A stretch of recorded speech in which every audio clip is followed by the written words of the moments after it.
I used to live alone in a small apartment. It wasn't perfect.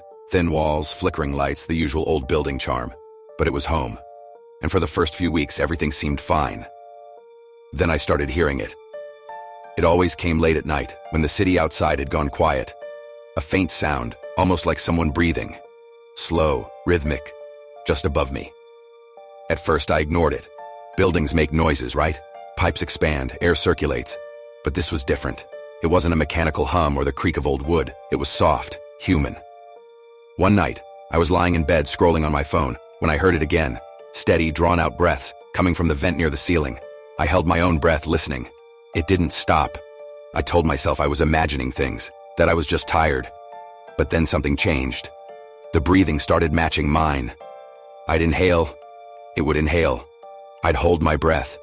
And for a second, everything would go still. Then, just when I thought it was over, a slow, deliberate exhale came from the vent. That was the moment I knew someone or something was in there. I sat up, heart pounding. My brain scrambled for an explanation. Maybe an animal? Maybe someone had gotten into the ducts somehow? It didn't make sense, but I had to know. I grabbed a chair and climbed up, my hands shaking as I shined my phone's flashlight into the vent. Dust swirled in the beam, but at first I saw nothing.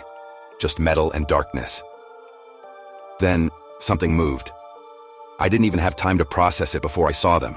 Two wide, bloodshot eyes staring back at me from the darkness. I screamed, nearly falling off the chair. By the time I scrambled for my phone again, the vent was empty. Just blackness. I barely slept that night. The next morning I told my landlord. He laughed.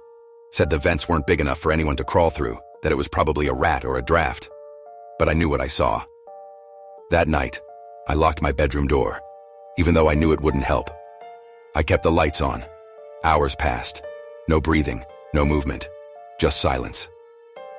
Until, just as I was drifting off, a soft metallic creak came from the vent. I turned my head slowly, dread creeping through me. The vent cover was open. Not much, just an inch, just enough. I didn't sleep at all after that. The next morning, I packed my things and left. I didn't even break the lease. I didn't care. I never went back. Someone else lives there now. I wonder if they hear it too.